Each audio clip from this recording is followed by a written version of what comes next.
High on the Greenland ice cap, a field researcher notices something disturbing. The changes that I saw unfolding were much too large. There was something else at work there. Florida, 2005.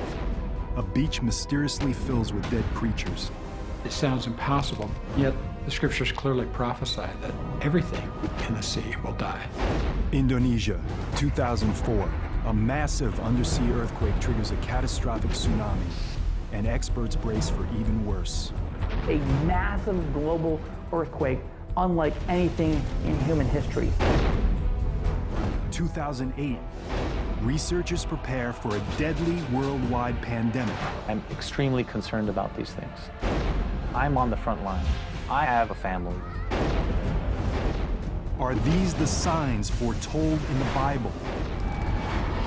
Bible prophecy is really advanced intelligence from the mind of an all-knowing, all-seeing God.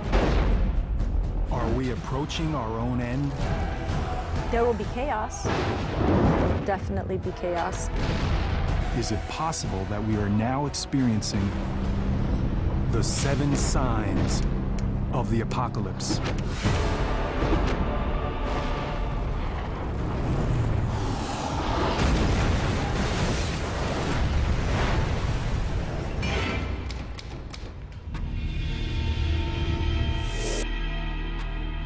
Throughout history, every civilization has considered its own end. In fact, the term apocalypse translates into a veil lifted, disclosing something hidden from mankind. The key to decoding the prophecy lies here, in the book of Revelation, the last book of the New Testament. Revelation was written by a prophet named John of Patmos in about 100 AD. Of all the books in the Bible, it is the most mysterious and controversial. The book of Revelation is meant to paint a picture of the total devastation of the earth in preparation for the day of judgment, God's master plan for the end of the world. And the book of Revelation describes this master plan as being written on a scroll that's sealed with 7 seals. As each seal on the scroll is broken, there is a new disaster. A new sign that the end of the world is near.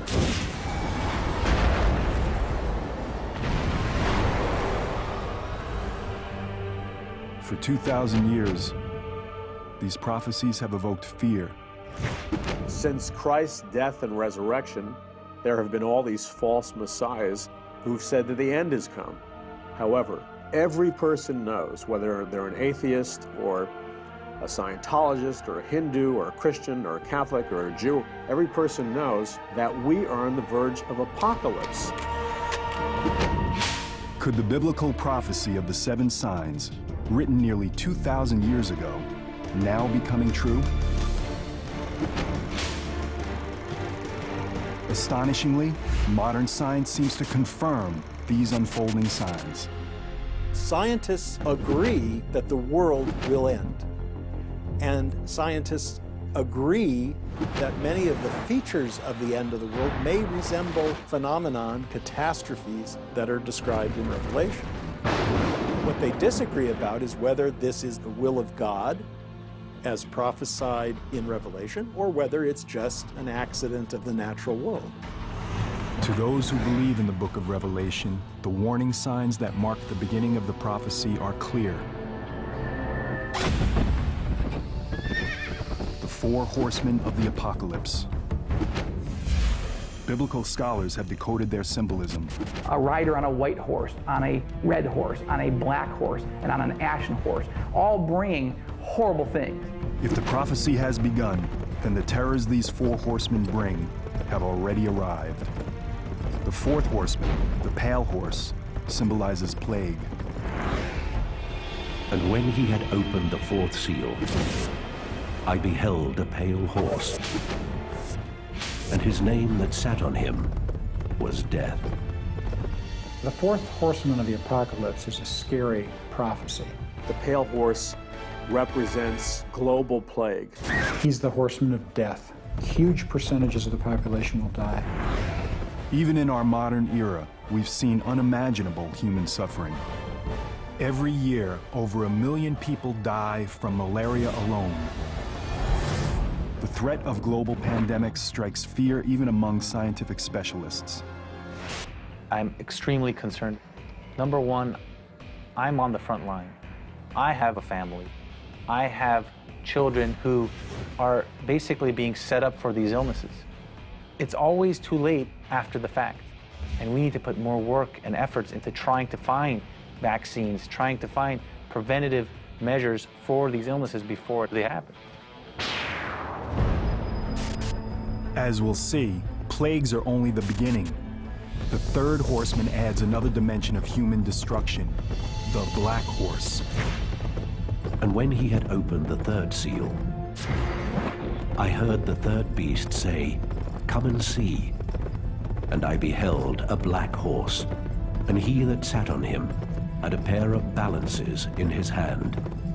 The black horse represents death and famine. Increasing use of crops to make biofuels in recent years has helped trigger shocking food shortages. Some fear it's just the beginning. There's not enough food for the world, and people begin dying in massive numbers. There will be tremendous food shortages. We see mass starvation. A top disaster response expert provides insight into this global human tragedy. There will be chaos. There will definitely be chaos. Rules will not exist, because what happens, unfortunately, is truly that survival mode kicks in. You've got yourself and you've got your family. And that person next to you, unfortunately, is just a person next to you. So if you need bread, you're going to get that bread.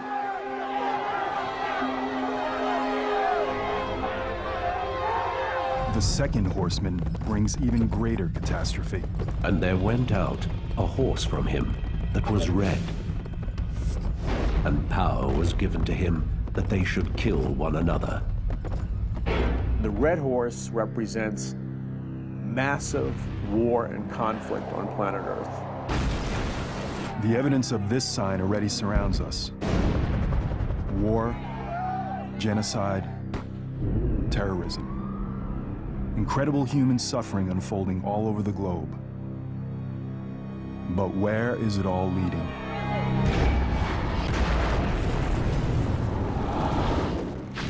Both secular and religious experts agree that the possibility for human annihilation is real. Jerry Jenkins, co-author of the Left Behind novels, explains his beliefs.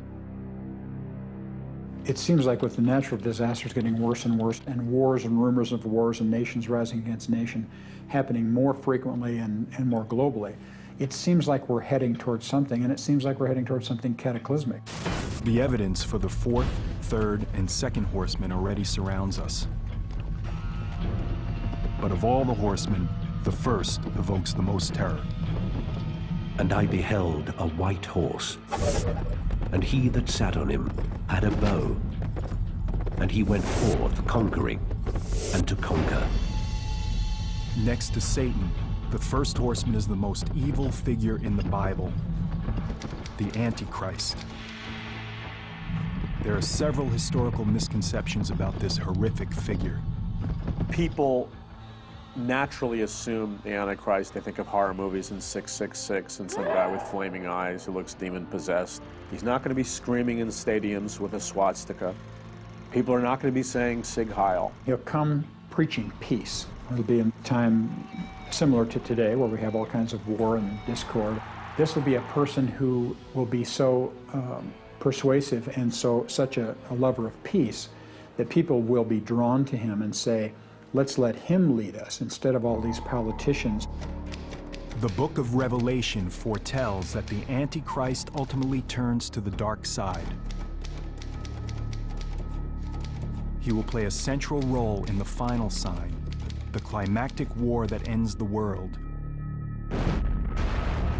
Armageddon.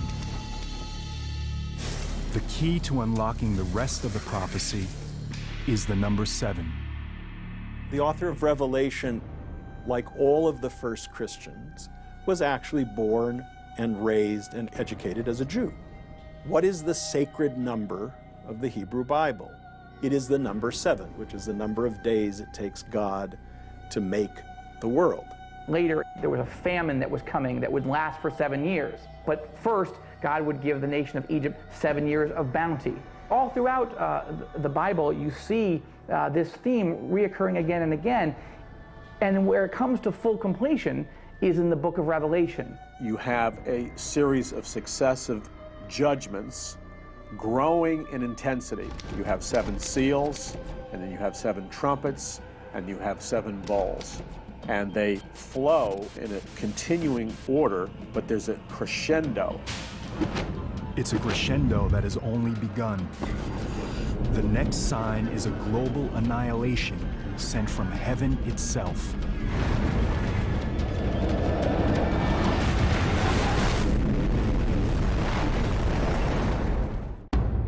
The 7 signs foretell far more than 7 disasters befalling mankind. The intricate prophecy describes 7 disasters within 7 signs within 7 more signs. This particular global nightmare would truly come from the heavens. And the stars of heaven fell to the earth, and the heaven departed, and the kings of the earth hid themselves in the dens and the rocks of the mountains. Objects falling from heaven are mentioned more than once in Revelation. In the book of Revelation, John is seeing what appears to be, in a vision, all these stars falling from heaven. It could very well be a massive meteor shower or massive meteor impact or massive asteroid impact on planet Earth.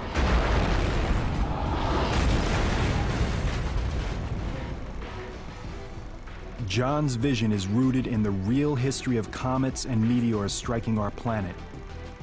Throughout history, phenomena in the sky, especially comets and meteors, have been deeply unsettling to human beings. During biblical times, only one power could cause the stars to fall. The most obvious explanation is that God is doing something to express his displeasure. Biblical scholars have discovered a word that's mentioned several times, one that ties directly to the prophecies. It's a star that derives its name from a plant with an appropriately bitter taste. Wormwood. When the 3rd angel blew his trumpet, a large star fell from the sky. The star was called Wormwood. Could the wormwood prophecy be fulfilled by an asteroid heading towards Earth? Wormwood is a scary prophecy because it does such damage, killing so many people and so much plant life and so much animal life. It's clearly something to be so huge it'll be trackable by modern technology. What religion has interpreted as prophecy, scientists like Dr. Phil Plait now view as fact.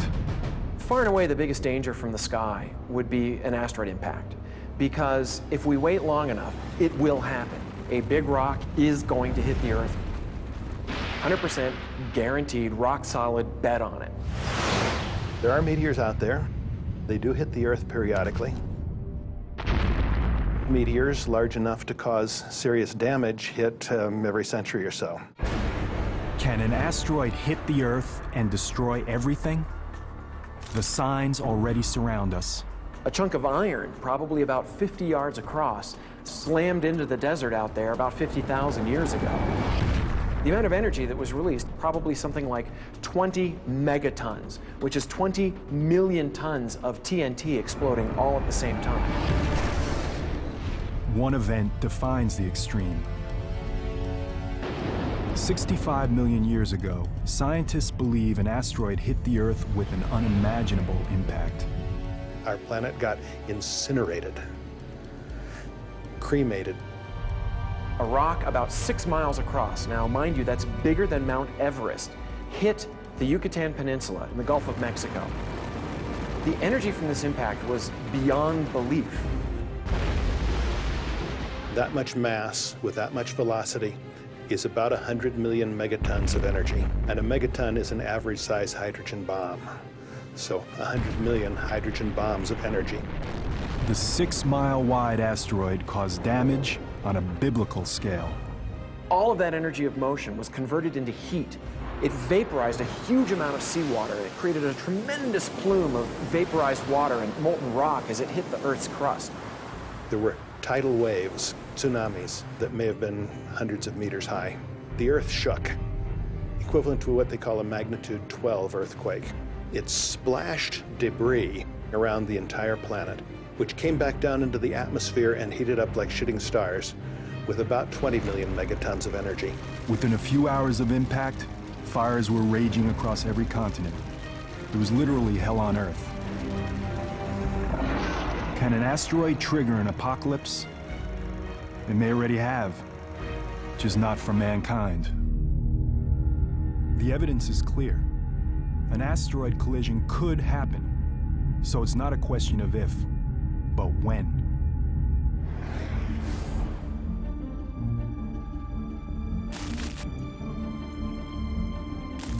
The Arecibo Observatory has been tracking objects in our solar system since 1963.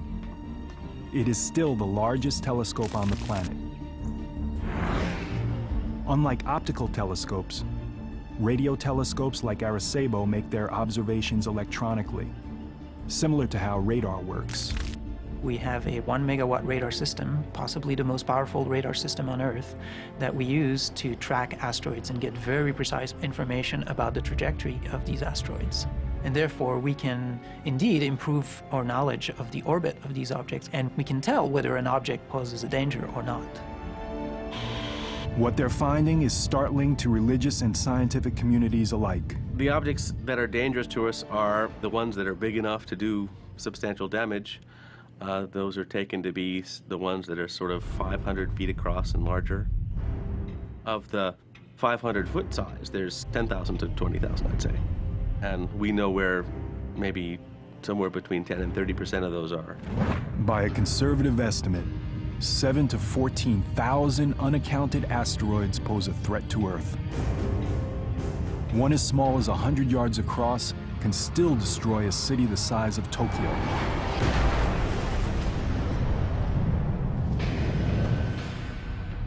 If one of these asteroids fulfills the Wormwood prophecy, if it is one of the 7 signs, it would be an apocalypse unlike anything else in human history. If you have an asteroid that's a couple of hundred yards across, it's the size of an entire football stadium, and it comes in, it'll pass through the Earth's atmosphere and it gets very hot. So if you were standing, say, in New York City and it were going to impact there, you would look up and you would see this huge ball of light going across the sky. You would feel the heat from it. It would be like standing underneath an extra sun. As the Wormwood asteroid gets closer, the heat will intensify. It would get hotter and hotter and hotter, and it would be like sticking your head in the oven and turning it on broil. You would actually catch on fire. The buildings would be set on fire. Within seconds, every building in Manhattan will be set ablaze. But the fire won't last long. That fire would be put out almost instantly when the rock actually hit the ground.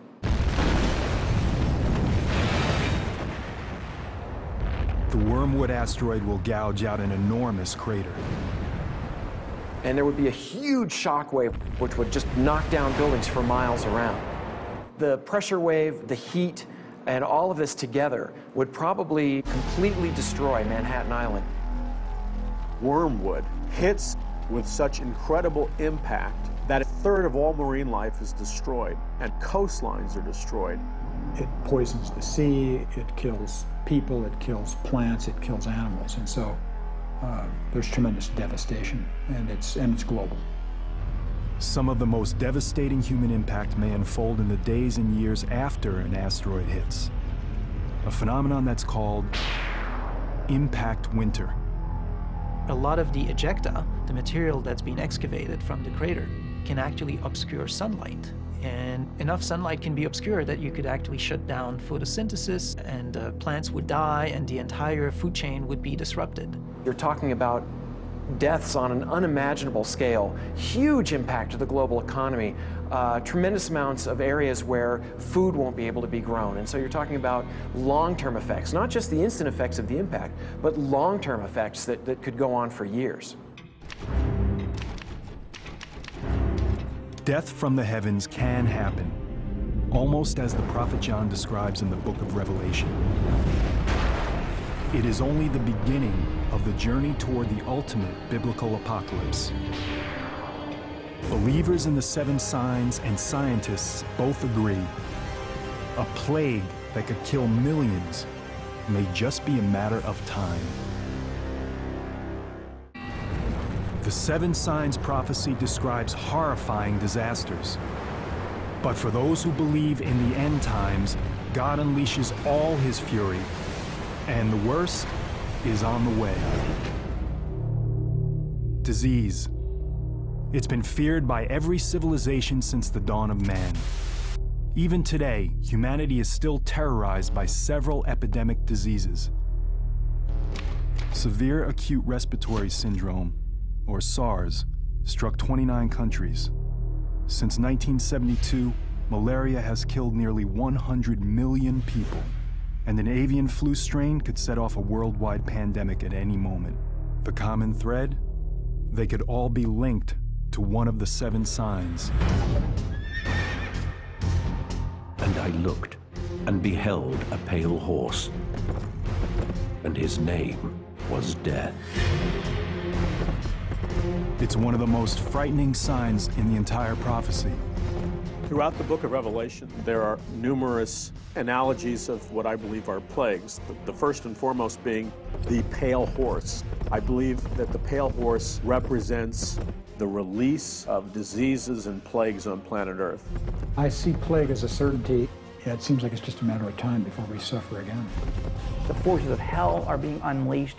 You have plagues, you have diseases, you have death of almost every type, to the point that the Bible describes 1/4 of the Earth's population perishing. A quarter of the world. Well over 1 billion deaths. It's a difficult number to comprehend. Is there really anything out there that can cause humanity to suffer on this scale? Once again, scientists provide the hard data. Every 10 years, you're going to get a very bad strain of a virus. Every 100 years, you're going to get a catastrophic pandemic virus. We know this. It's not something that's new. All you have to do is look at your history. History. Our past is a long timeline of plagues and pandemics dating back to the beginnings of recorded time. During the time John of Patmos writes the book of Revelation, around 100 AD, plagues strike in the areas of modern-day Libya, Egypt, and Syria, very near the island of Patmos itself. It's even possible that John has direct knowledge of these outbreaks. But the deadliest plague of them all hits during the Middle Ages, the Black Death. The bubonic plague slashes through Europe in the 1340s, killing between 25 and 50 million people. The disease causes large, painful black swellings called buboes, which give the plague its name. By the year 1400, the death toll reaches 100 million worldwide and reduces the Earth's population from roughly 450 million to as little as 350 million. As might happen today, some victims looked for answers in the Bible and believed the plague to be the punishment of a wrathful God. The Black Death was invested with spiritual meanings at the time that Europeans were afflicted by this plague. It was the classic form of punishment that God brings down on earth, not only in Revelation, but even in the account of the 10 plagues in Egypt during the Exodus. So the use of plague as evidence of God's displeasure is an old tradition and can be found very prominently in the book of Revelation. As survivors gain immunity, the Black Death recedes. But fear of the killer bug continues for centuries. The worst pandemic in modern times begins in 1918, just as the most destructive war in human history is ending. Doctors call it the Spanish flu. It's a deadly influenza that sweeps the world and kills an estimated 20 to 100 million people, making the Spanish flu more than twice as deadly as World War I. It's not really known where it actually started, but what we now think happened is that an avian bird flu virus mutated where it could be transmitted from person to person and just spread throughout the world very rapidly. An avian virus. If it sounds familiar, it should. Today, scientists are worried about another avian flu strand, a virus called H5. And this time, the danger is even greater. If that virus mutates and now can actually infect humans and be transmitted from human to human, that's a grand disaster. We're talking 50, 100, 150 million people can die from this. Just like during the 1918 pandemic, a mutated H5 flu will be easily communicable between humans. But today, we live in a much smaller world. Infection could be out of control before we even realize it's upon us. We have created the highway for these bugs to go all over the world on a day-to-day basis. A person gets on a plane who is incubating a pandemic influenza. It has a 2-day incubation period. They arrive somewhere else in the world that doesn't suspect that a pandemic has started, and transmission could be going on for a while before it's detected. And this could be happening in multiple areas of the world. Just the amount of people coming through LAX, how quickly can one person infect everybody else on that plane, and then all of us around them walk through the gates of LAX, and everybody who comes into contact with us is then exposed. Then I go home and my family and my daily life. Once that happens, we have no immunity. We have nothing.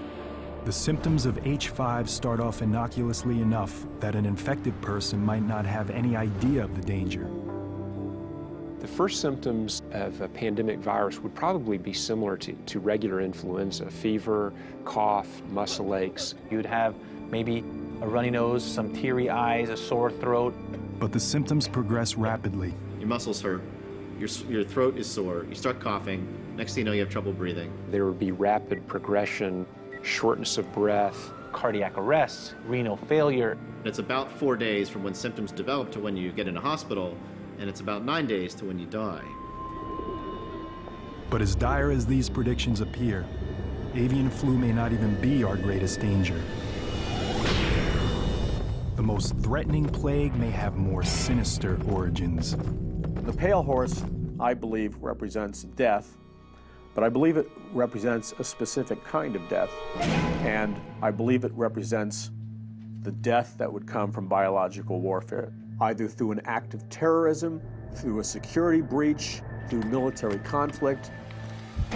A vial cracks, a truck crashes, it goes into the food supply. Numerous biologically designed plagues are released on planet Earth. There's no remedy for them. They spread like wildfire. Millions of people are going to die. What if we had something that couldn't be contained? It would take 1, 2, 3 hosts to infect an entire population? Easily. Easily. As an expert on weapons of mass destruction, John Barton understands the threat today's bioengineered viruses pose. With the way bioengineering is adapting right now, I think that is our largest threat. Biological weapons systems are only limited by their delivery measure.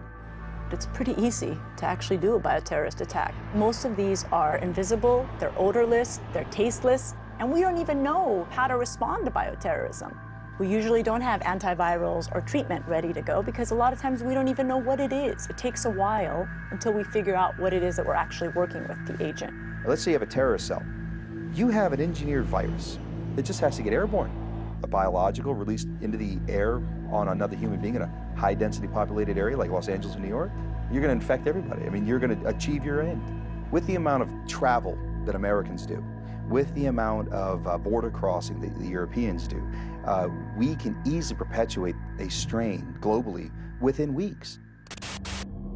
For doctors, it will be like getting hit with the tsunami of the sick and dying. Around the world, hospitals will be ground zero. We don't have the resources currently, or the facilities currently, to handle what might be the influx of sick patients into hospitals, ERs, communities. Every ER is full.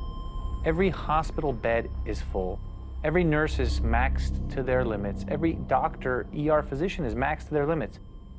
If that's the case, how are you going to take 10 more patients, 20 more patients, 50 more patients? We're not. It's not going to happen. There's no way the system can withstand that. Even worse, the virus could quickly split into several subtypes, each resistant to different drugs. Viruses mutate a lot quicker than bacteria. It just takes that one virus to actually mutate and form that right combination that nobody would survive. If a virus is mutating so much and is bouncing from host to host to host and creating different strains within each host, it becomes almost incompatible. So no matter how big our military is, no matter how much we try to contain, no matter how much we try to shut down our airports to keep this spread from happening, it is very unlikely that we could. Apocalyptic extremes emerge. Quarantine, mass panic, and finally, the breakdown of society. If the illness or mutation is severe enough, the number of casualty will be too much to handle. We wouldn't know where to put the bodies. There would be bodies not being collected, power outages, medical services being overwhelmed. When we're talking about the right mutation, the number of dead would be so great that we would have dead people on the streets. You have mass death and no antibiotic to cure it because they were laboratory designed, genetically engineered plagues. And I think that's what the book of Revelation refers to. I don't think God is sending down sickness on planet Earth. I think it's more of a matter of he's saying, okay, you wanted to design diseases, I'll let you do that. But then you're going to have to deal with the consequences. Biblical prophecy of a worldwide plague that would kill half the population is on a whole different scale again. And if it comes from heaven or if it's allowed by God, it's going to be horrible. And both science and religion agree, it may only be a matter of time.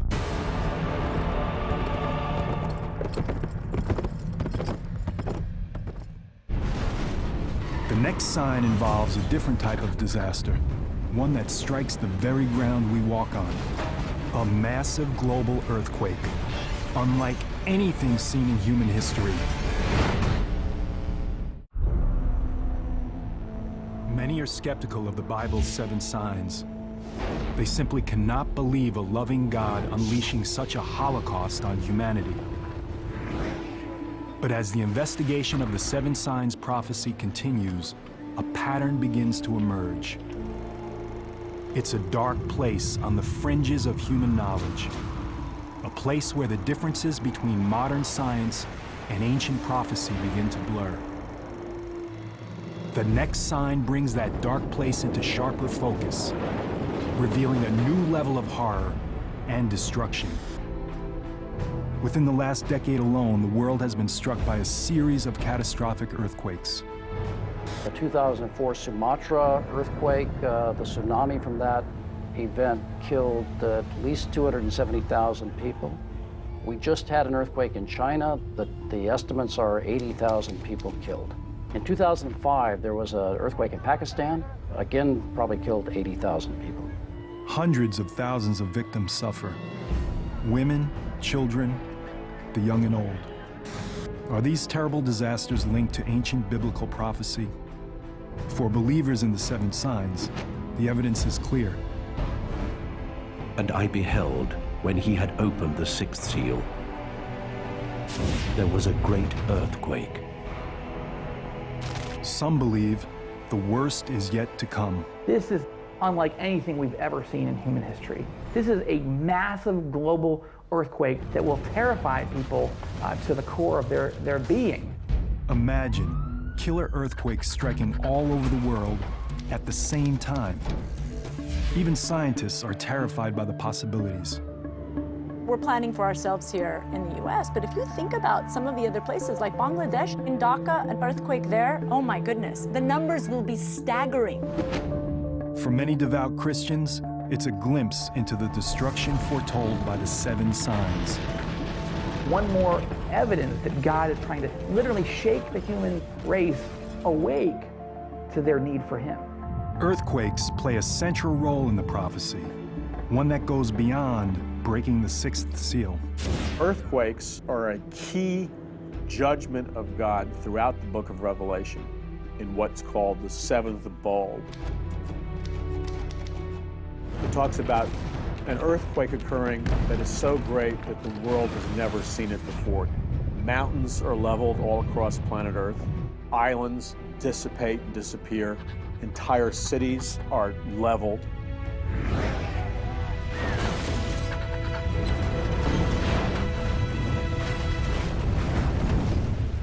For believers, a quake this gigantic and destructive would have to be an act of God. The judgments in the book of Revelation, that many of them will be intensification of natural phenomena that we see today. I'm not sure you can take a look at the natural world today and say, well, that's what it is and that's what it's going to be. It is literally a supernatural event. Earthquakes have a long history that predates the Bible. One of the leading scientists on the subject is Thomas Jordan, director of the Southern California Earthquake Center. Earthquakes are among the largest killers of human beings in terms of natural disasters. We know of at least 21 earthquakes that have killed more than 50,000 people in recorded history. Earthquakes strike along fault lines, places where the gigantic plates that make up the Earth's crust collide. With each plate weighing trillions of tons, the amount of energy unleashed by a major quake is enormous. In fact, the island of Patmos, where the book of Revelation was written, lies in an area that's noted for its violent seismic activity. It's even probable that John of Patmos himself experienced the terror of earthquakes firsthand. The same is true for his earliest readers, the Christians living in the eastern part of the Roman Empire. To them, the symbolism of earthquakes was clear. They were the judgment of a wrathful God. We know when you get to the very end of the bowl judgments with the great earthquake, that there's great fear and an understanding that they're facing the wrath of God. God is unhappy. Today, experts are trying to gain a more scientific insight into these calamities. In California, geologists drilled deep to place sensitive instruments directly into one of the world's most dangerous earthquake faults, the San Andreas. At this point, the earthquake science community is faced with a situation in which we don't really have the ability to predict earthquakes. This is the first time anyone has drilled into an active plate fault. By setting up a monitoring station directly in the fault zone, seismologists hope to learn whether or not earthquake prediction is possible. Yet to scientists, one thing is very clear. We know those events are going to happen. It's just a matter of when. True believers in the seven signs see a far more powerful force being unleashed. I'm not sure if those scientific explanations are necessary. If God just decides to cause an earthquake, he can just make that happen. We now know what causes earthquakes, and we know that they will continue to occur. What would have to happen today for an earthquake to be seen as a sign from God? To fulfill that prophecy, it would have to be a massive series of global quakes, striking cities along every fault line. San Francisco, Tokyo, Shanghai, Athens, Istanbul. The list would include cities in the U.S., especially those near the San Andreas Fault. It runs from the southern end of the state all the way through the urbanized regions of Los Angeles and up through San Francisco into Northern California. Alina Dorian has spent much of her career planning for that dark day. The worst time for an earthquake to hit would be when you have the most population out in places where it's the highest risk, which means in high-rise buildings, roadways, having the kids in school so they're all separated from their families. It would be a tremendously violent event. The ground could move by 10, 20 feet. It would be shaking strong enough that people would be literally thrown to the ground. They couldn't stand.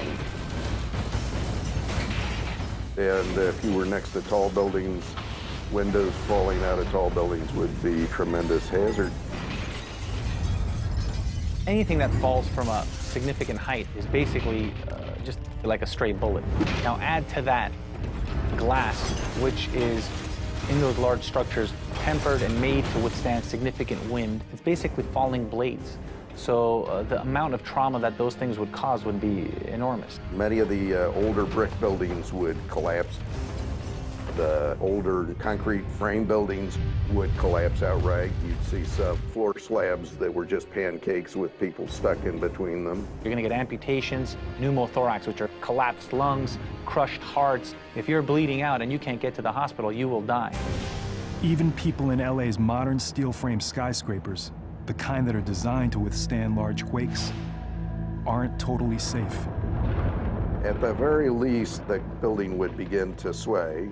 For such a large earthquake, we'd anticipate that we'd see collapses of some of those buildings as well. In a few minutes, the shaking will be over. But for those who survive the initial blow, the horror is just beginning. Fires caused by broken gas lines and fallen high voltage wires will spread throughout the city. If you start enough fires simultaneously, you'll overwhelm the resources to put it out, and instead of slowly putting the fire out, the fire will start to grow. And of course, if fires get large enough, and they just keep growing, that's what we call a conflagration. With water mains and roadways severed, a post-quake firestorm in LA could last for days, even weeks. Thousands of people trapped in collapsed buildings or too badly injured to move will be incinerated. Eventually, even a fire this size will burn itself out, but the community will continue to suffer. It's not just the deaths. Deaths are huge. But then you have 6 months, a year, 2 years of recovery time for everyone else. And not just people that are sick, but people that are displaced, people that don't have homes, they don't have jobs anymore, they don't have possessions, they don't, their families have been ripped apart. Imagine afterwards trying to get your life back together again as an individual, as a system, as a business. I mean, it has huge ramifications. And this is just one city, in one country, in the entire world. Imagine the consequences of a simultaneous global quake in poorer areas around the globe. Those buildings can't survive. Those people have nowhere to go, and they are packed. There's so many people in a little square meter. So it's something that you have to think about. Catastrophe on a biblical scale. Earthquakes are a warning. They have taken place throughout human history, and they are an indication that God is still in control of Earth. The next sign centers on a disaster that's less familiar, but could be even more catastrophic. Death from above, caused by one of the most powerful forces in the universe.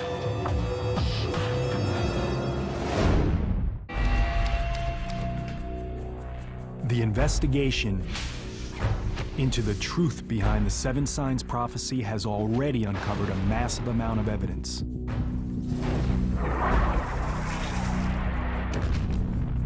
To devout believers in the prophecy, the meaning of that evidence is clear. God just sends sign after sign, event after event, trying to wake people up. To these evangelical Christians, it reveals God's master plan for the destruction of the world and the second coming of Jesus Christ. The book of Revelation is meant to paint a picture of the total devastation of the earth in preparation for the day of judgment. Incredibly, modern science confirms many of the doomsday scenarios foretold in these mysterious prophecies. Scientists agree that many of the features of the end of the world may resemble phenomenon, catastrophes that are described in Revelation. We also now know that the prophecy builds into a crescendo of disasters. A series of 7 within 7 within 7 more signs. All of this is terrifying enough, and yet there are still more signs to investigate. Indeed, the next sign threatens something so important that without it, life on Earth would cease to exist.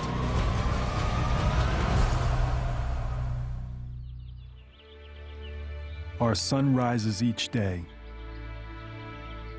bringing light, warmth, and life. Our world relies on the sun's rays for its very existence.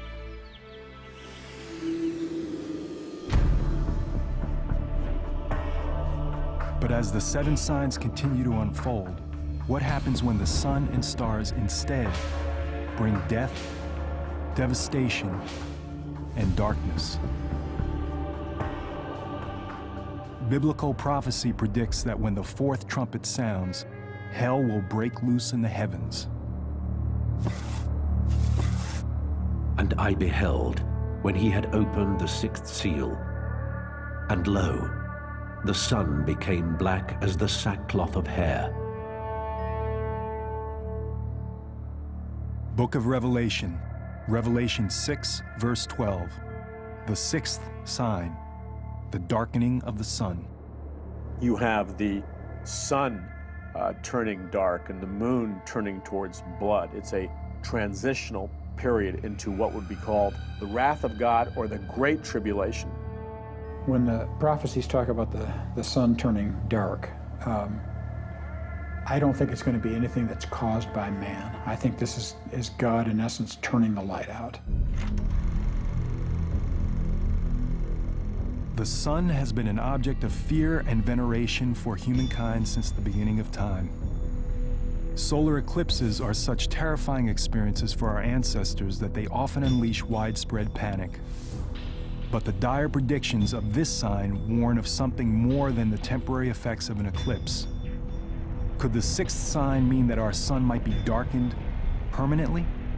Could we plunge into a cosmic darkness so devastating that it would be interpreted by many as an act of God or a sign of the apocalypse? Surprisingly, scientists say that the possibility does exist. And ironically, a planet-wide darkness could start with the brightest light in the universe. Gamma ray is a part of the electromagnetic spectrum. It's basically light. Gamma rays are created by electromagnetic radiation and are emitted during radioactive decay. If normal light is like a feather hitting you on the cheek, a gamma ray is like a bullet. A single gamma ray photon has 1 billion times the energy of a visible light photon. That's what makes them dangerous.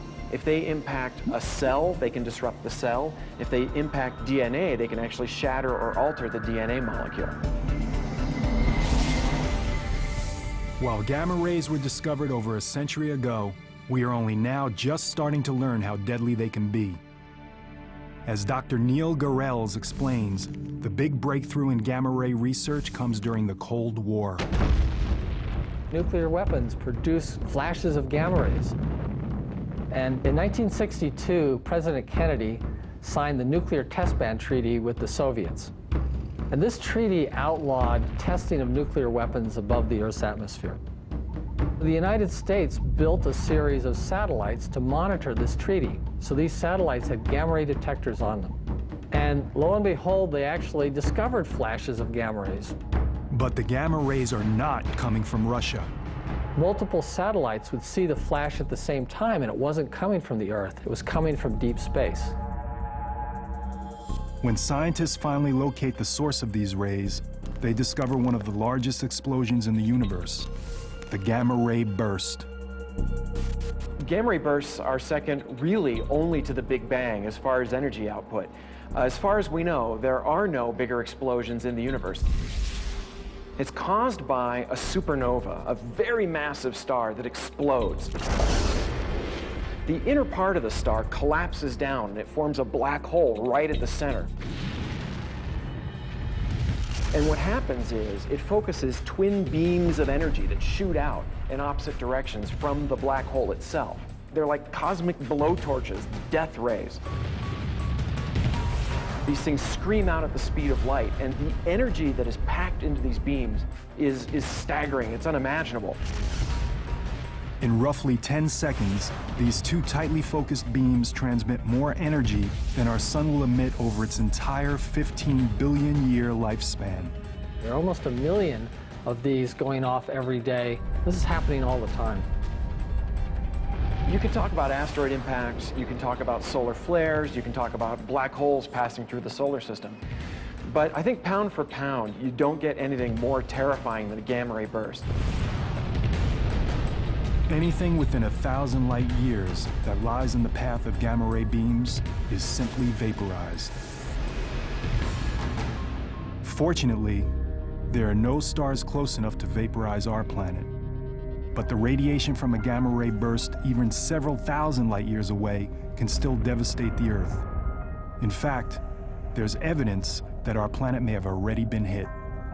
Several 100 million years ago, back when the trilobites were the kings of the Earth, these little crab-like guys that were swimming around in the ocean, it's possible that a gamma ray burst actually went off close enough to the Earth to wipe out these trilobites and a lot of life on the Earth. This was one of the biggest mass extinctions. It was even bigger than the one that wiped out the dinosaurs. A nearby gamma ray burst will clearly pose a danger to life on our planet. But according to prophecy, the sun and moon will be darkened. How can this blinding flash of light send our world into darkness? The answer lies 8,000 light years away. The star is called WR104. It's a funny name, but that's what we call it. And it's close enough to hurt us, and it may be aimed at us. It's reaching the end of its lifetime, and it could, any year, blow up. So what will happen if this distant star explodes? You would have literally no warning, because gamma rays themselves are light. And so they're traveling at the speed of light, and since nothing can travel faster, as soon as they hit the Earth, that's it, that's our warning. So basically we would see it and that would be it. Even though it's 8,000 light years away, WR104 could trigger a devastating change in our skies. Strangely enough, it's this massive blast of light that could plunge us into the darkness foretold by the 7 signs.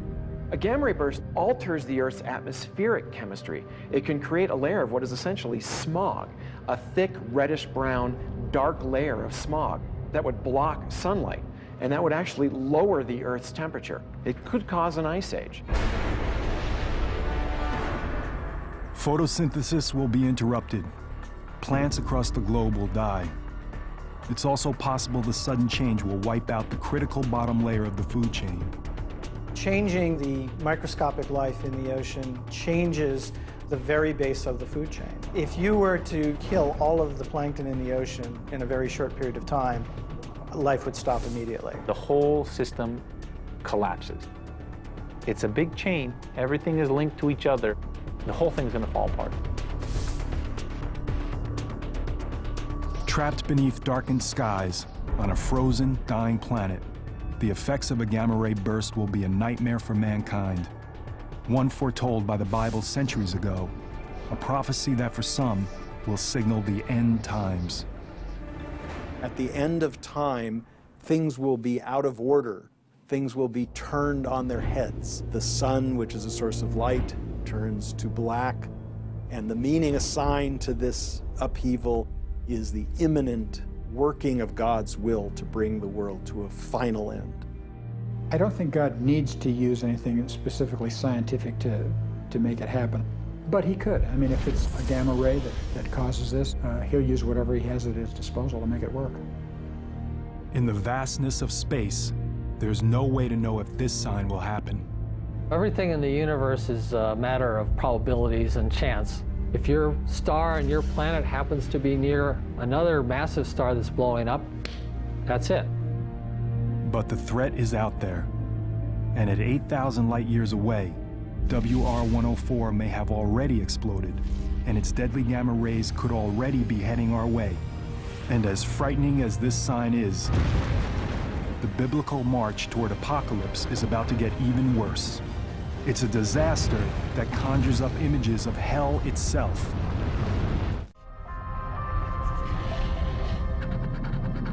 Scientists at Yellowstone take measurements. Something strange is happening.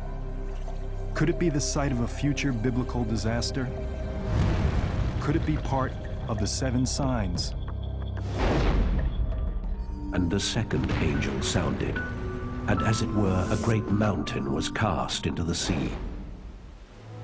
In the second trumpet judgment, it talks about a great mountain falling into the ocean. That could be an asteroid, but it uses the term mountain, and then it uses the term fire. A mountain bursting out of the ocean, erupting with fire. It's one of the most dangerous and destructive forces on Earth. Could one of the 7 signs be a volcano? A look back at ancient history provides a clue. The images of fire and brimstone that define hell were inspired by the flaming magma and sulfuric gas emitted by volcanoes. Like many violent natural events, volcanic eruptions are seen by our Christian ancestors as the result of God's wrath. Mount Vesuvius erupts in 79 AD. During the same period, John of Patmos writes the book of Revelation. The eruption buries the Roman city of Pompeii. Hot volcanic ash entombs thousands of victims for all time, frozen in their final agony. Many early Christians view this as God's punishment of the pagan Roman Empire, exacted for persecuting their Christian brethren.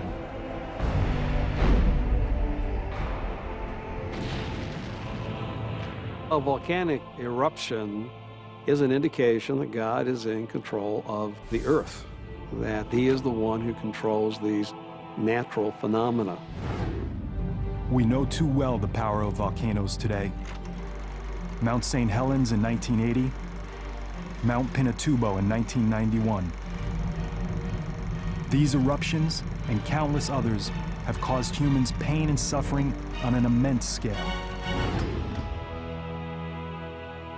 But for a volcanic eruption to be recognized today as among the 7 signs, it will have to be of unprecedented size and destructiveness. The result of this great mountain-like object falling into the ocean is destroying life on planet Earth.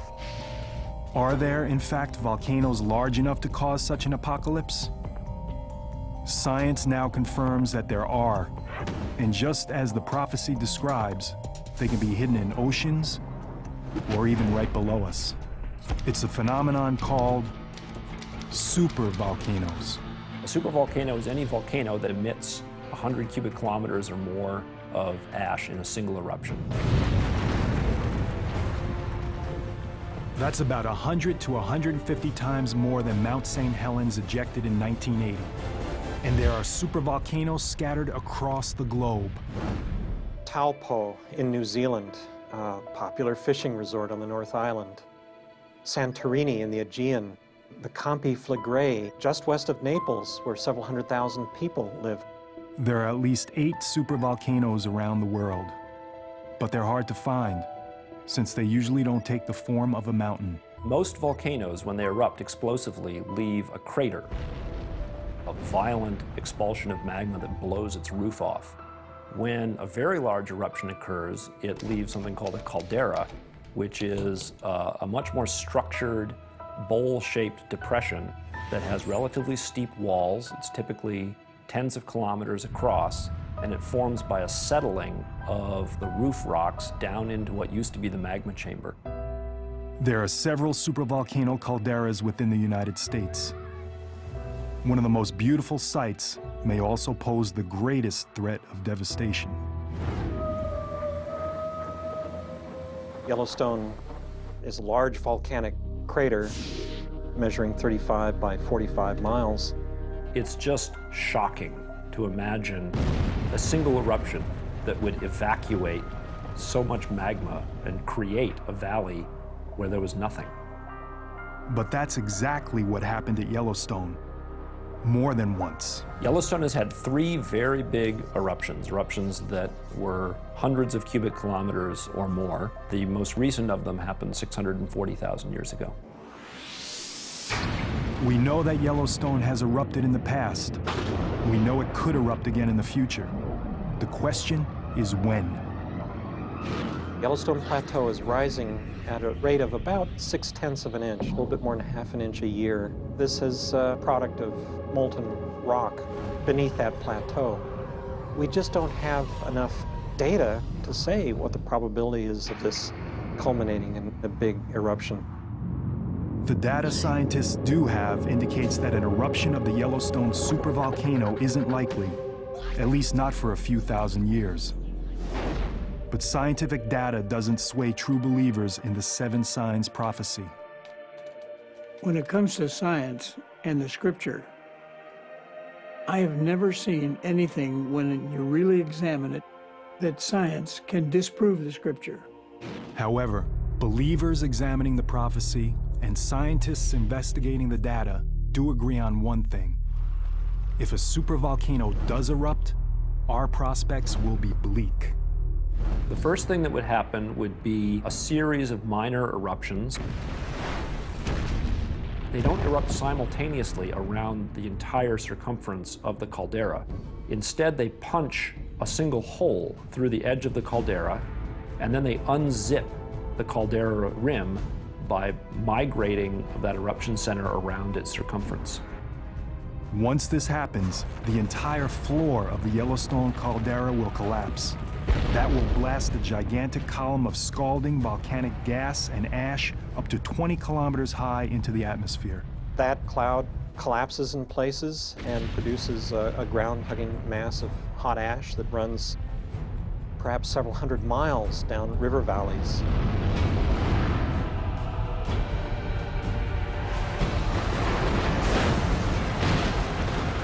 Anyone and anything within that range would almost certainly be buried and killed.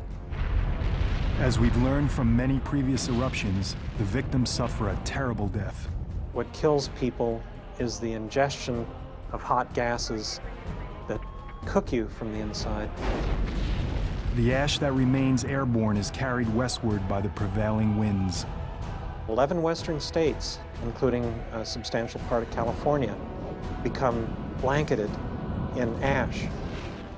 You're looking at a destruction of the grain belt in the Midwest, upon which a substantial part of the world's population living at margin depends. And with that, then, a realignment of the geopolitical balance of power. Long-term damage could be even worse. Small volcanic particles and gases continue to circulate in the stratosphere, causing sunlight to reflect away from Earth. Volcanic winter sets in, very much like the impact winter caused by a large asteroid impact. Global temperatures drop as far as 5 degrees centigrade. That may not sound like much, but that's the only temperature difference that separates us from the last ice age. Once these horrific events begin to unfold, certainly students of the Bible will recognize them immediately as events that were foretold thousands of years ago that are now coming to pass. In contrast to the unshakable beliefs of devout Christians, scientists are not as sure of the future. Supervolcanic eruptions could take place at several dozen localities around the world. The best that we can do is, if we notice evidence that a major eruption is impending, to clear out the surrounding area and prepare for the possible consequences. Not very reassuring. One more mystery explored, but still more questions to answer. The next sign is even more mysterious than volcanoes, but every bit as powerful. It's a phenomena that turns the very waters we depend on as red as human blood. Most scientists believe life began in the ocean. But could life also end because of the sea? To believers in the 7 signs, the answer is yes. 2005, the coast of Florida is struck by a huge die-off of sea life. Crews armed with pitchforks and gas masks clean up tens of thousands of dead sea creatures washed ashore from the Gulf of Mexico. In 2007, a similar event infects the coast of Southern California. leaving the beaches littered with dead sea lions, fish, birds, and whales. It is an image that comes straight from the book of Revelation. The death of living things in the sea. At first it sounds impossible because the sea is so vast, and yet the scriptures clearly prophesy that everything in the sea will die at some point during the judgments that come from heaven. So there's no question it can happen and will happen. These massive waves of seaborne death are directly connected to the next sign of the prophecy. And the second angel poured out his vial upon the sea, and it became as the blood of a dead man. And every living soul died in the sea. In the second ball in the book of Revelation, we see all the rivers in planet Earth turning into blood.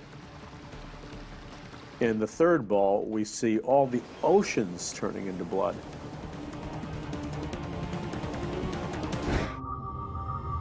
A wrathful God transforming the waters into blood is a recurring event in the Bible. But what does it mean? God turns the water to blood, and it causes the fish to die, and it means you can't drink it and sustain life with water. So the idea that blood, which is supposed to be confined in the veins of living creatures, is now in oceans and rivers, is a symbol of the dislocation, the upheaval, the catastrophe that God is willing to bring on the world when he is displeased. And it happened in Egypt, according to the Hebrew Bible. It will happen at the end of days, according to the book of Revelation. Throughout biblical times, blood has a very powerful symbolic meaning.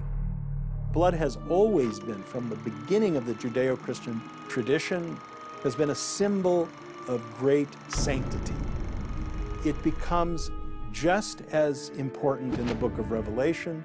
Even the ancients, who had no knowledge of human anatomy, understood that what flows through our bodies and keeps us alive is blood. So that symbol of blood is a symbol of life, and in a more exalted sense, eternal life.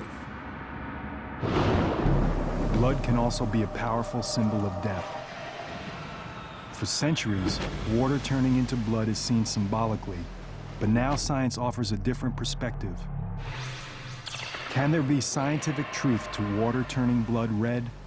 For reasons that remain mysterious for centuries, the oceans and places along the world's coastlines sometimes turn a blood-like shade of red. When this happens, beaches become littered with dead sea life. Everything from minnows to whales perish and are washed ashore.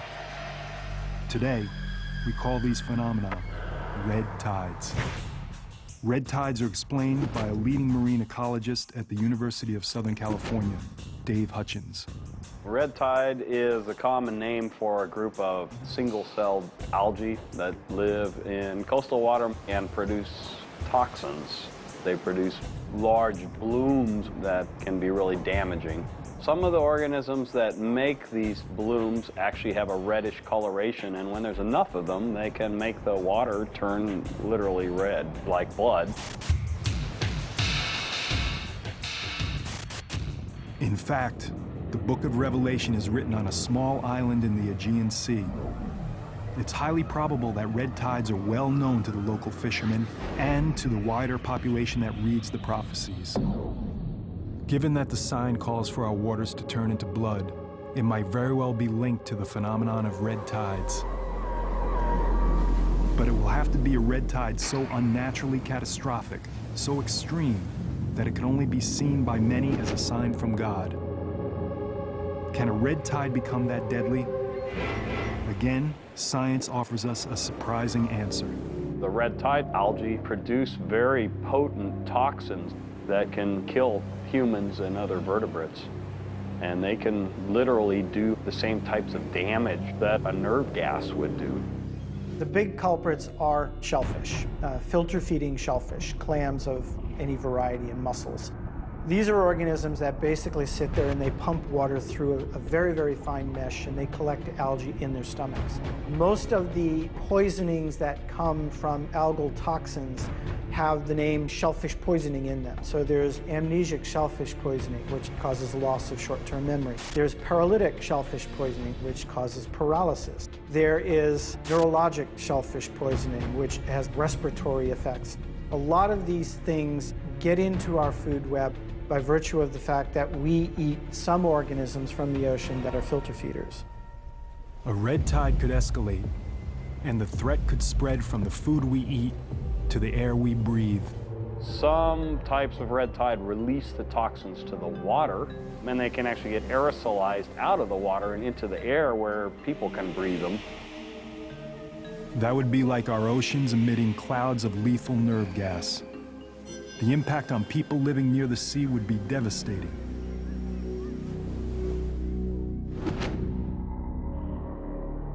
If a gigantic red tide strikes all the oceans at once, a vast majority of sea life on Earth will die, as will the people that eat and breathe the toxins the red tides produce. The millions of other people around the world who depend on the seas for food will starve. The human suffering and death will be mind-boggling.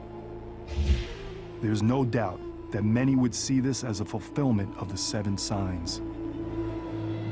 Both pollution and global warming are, in fact, upsetting the ecological balance that normally checks red algae growth, fueling a rise in the number and severity of red tides worldwide. If this deadly toxin continues to thrive, it could overwhelm the planet. If toxic algae win and continue to win and always win, we have a very dire situation. Those attuned to the prophecy of the 7 signs agree, but for different reasons. I think what God is specifically saying, he's saying to the rebellious planet Earth, to the Antichrist and his forces, you've martyred my people, you've spilled their blood, you've killed millions of people that believe in God by taking their blood. Now, as a judgment and a final warning to you, I'm going to turn all the rivers on planet Earth and all the oceans into blood. So this sign really could be a terrifying portent of worldwide killer red tides. It also has a link to our next sign, where again, destruction comes from something that's a direct source of life on Earth.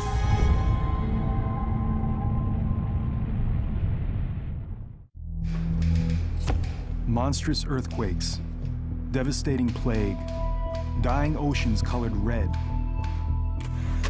All are foretold in Revelation, and all have been witnessed on Earth. These calamities have yet to bring about the end of the world, but are they signposts, warnings that far worse is to come? Evidence seems to be mounting that another sign is unfolding. 1997. The Canadian Arctic, 100 miles from the nearest city. A field researcher begins to notice something alarming. The changes that I saw unfolding in the Arctic were much too large, much too persistent to be explained away as just natural variations in climate. There was something else at work there. This is real, and it's now. Giant ice sheets the size of Rhode Island cleave off Antarctica. Hurricanes rage with unimaginable intensity in the Atlantic. Cyclones bring death to hundreds of thousands in Asia. Droughts decimate gigantic regions of the world, and species are driven to extinction at rates never seen before. Could all these calamities be connected to one sign? Revelation tells us the 7 seals bring forth 7 trumpets, and the blaring of the 7th trumpet summons 7 bowls. And with the 4th bowl, an angel poured his vial upon the sun, and men were scorched with great heat.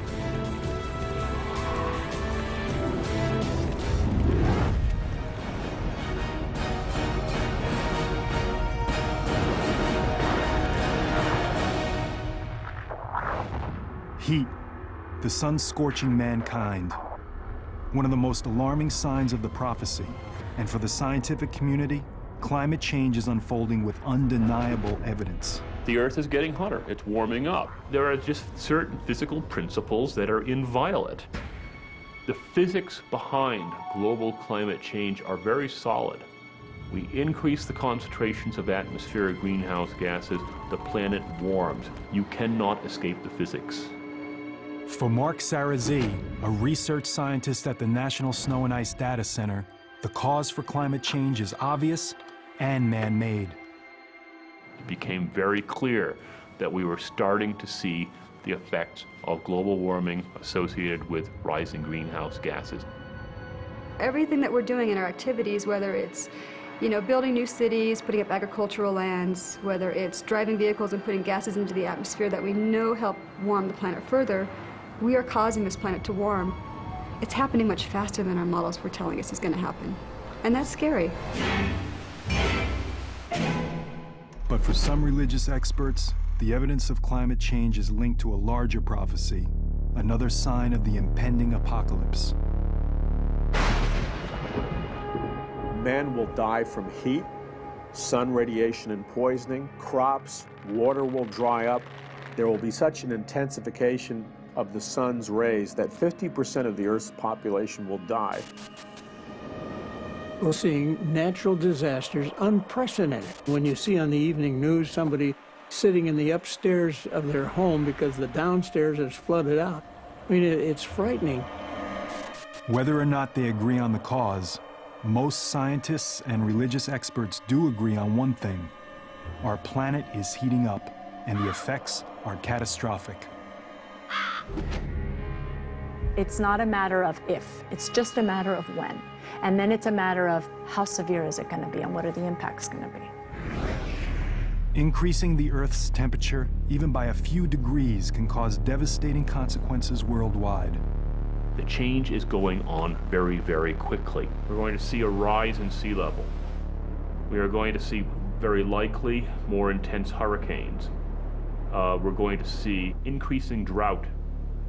You're going to see strife. You're going to see conflict. Increased terrorism as a result of global warming, it's in there in the possibilities. A rise in temperatures would set off a chain reaction.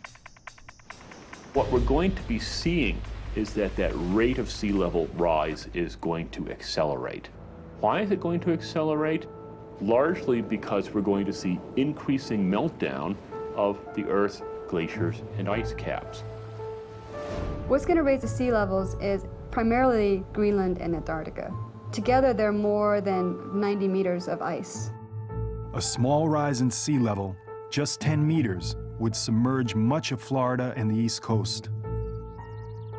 It would displace 25% of the entire population of the United States.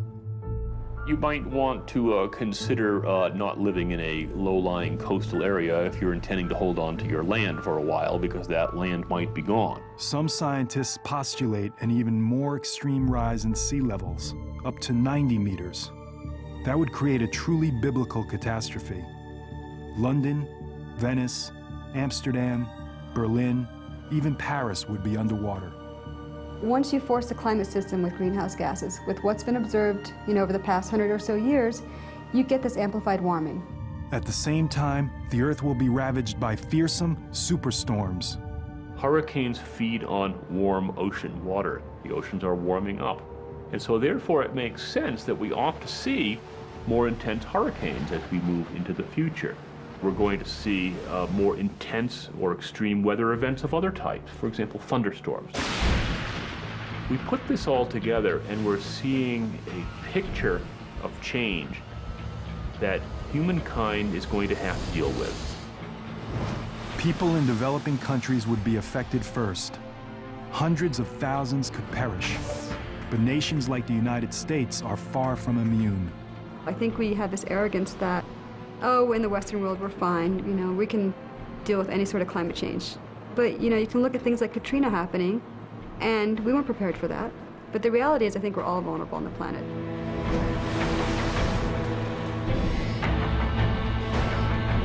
Whether or not we're ready for global warming is a matter of conjecture. But there's no way to prepare for the next sign, a global war that will wipe out most of humanity. The final battle between good and evil. Revelation calls it Armageddon.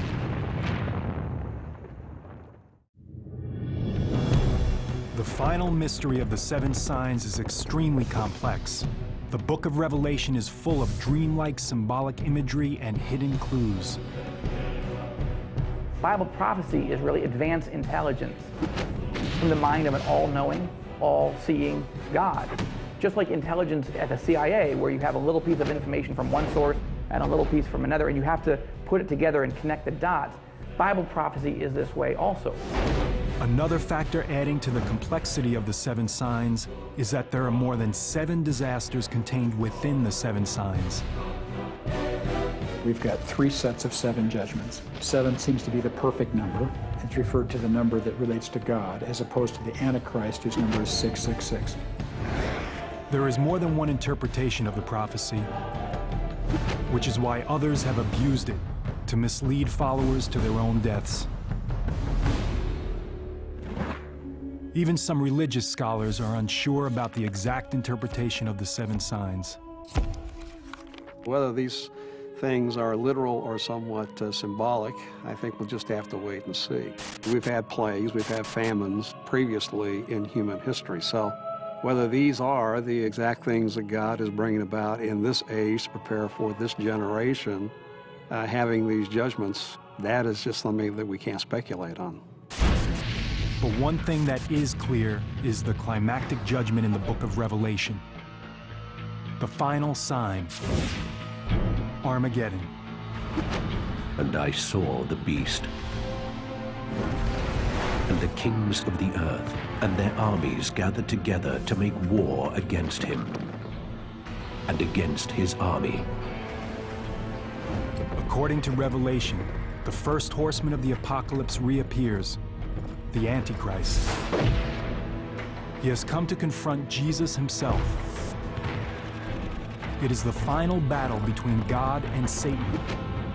Good versus evil. This war is just horrific in its magnitude. All the nations of the earth will converge at that moment.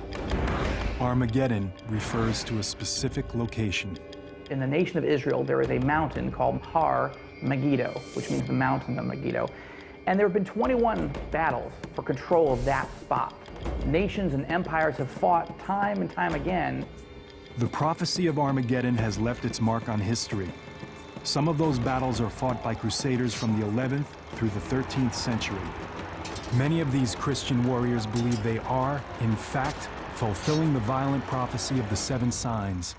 The Crusades were literally seen as a working out of the prophecies of Revelation, because they were armies under the cross of Christ, moving into the Holy Land, the site of the Battle of Armageddon, and doing battle with infidel armies who they saw as diabolical.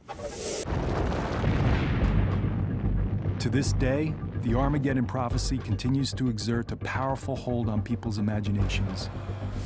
Some of the more knowledgeable believers in the prophecy think we could be on the verge of Armageddon today.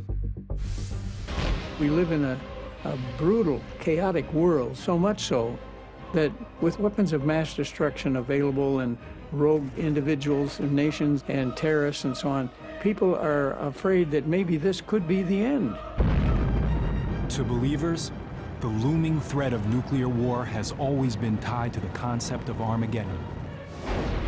Looking at the nuclear arms buildup, the missing Russian suitcase nukes out of the former Soviet Union, the cataclysmic plagues of biological warfare being stored and manufactured in laboratories, I don't think there's ever been a time in the history of mankind where we have had the technology to literally decimate our world in a matter of weeks or months. As other weapons of mass destruction have emerged, even secular experts evoke images that echo the prophecy. There could be nuclear exchange. At which point, to protect our own interests, do we get involved with that or not? And if so, at what capacity? Do we launch strike packages to neutralize nuclear threat? Or do we just say, you know, let's just have at it. If the final prophecy culminates in nuclear Armageddon, the end will be similar to those caused by a large asteroid impact or a huge supervolcano eruption. The devastation of war will be followed by a nuclear winter, a shroud-like cloud of radioactive debris that will envelop the globe in darkness. We would now lower our global climate temperature by at least 10 degrees. As it got perpetually worse, we're screwed. And then the prevailing precipitation that would fall in the form of snow would be completely radioactive. In this frozen hell, we would meet our final apocalypse. But apocalypse doesn't mean our demise. It means something to be revealed. The journey through the 7 signs only appears to be an unending litany of death and destruction. Starting with the 4 horsemen of the apocalypse, progressing to a mounting crescendo of horrific disasters, culminating with a final battle that could destroy everything on the planet. But to believers in the prophecy, the 7 signs are not a countdown to the end of time. The signs signal a new beginning, a startling and symbolic wake-up call. The purpose is to grab a rebellious mankind's attention in an effort to bring mankind back to himself. And this is where the mystery of the 7 signs is finally revealed. For amidst the devastation of the last sign, there is an unexpected end to Armageddon. And I saw an angel come down from the heaven, and he laid hold on Satan, and bound him, and cast him into the bottomless pit. Armageddon ends. Satan is defeated. Good triumphs over evil. And a period of peace and happiness begins on earth that will last 1,000 years. The bottom line is this: God's not some angry tyrant slinging down lightning bolts. God is love, and apocalypse is the unveiling of everlasting love. That's what it's all about. It's not about torture, and it's not about disease. It's about the love of God and bringing in a brand new world. Yes, the prophecy is meant to terrify a rebellious mankind, but it ends on a note of hope. That deep human need for hope is one of the main reasons why the 7 signs are still relevant today.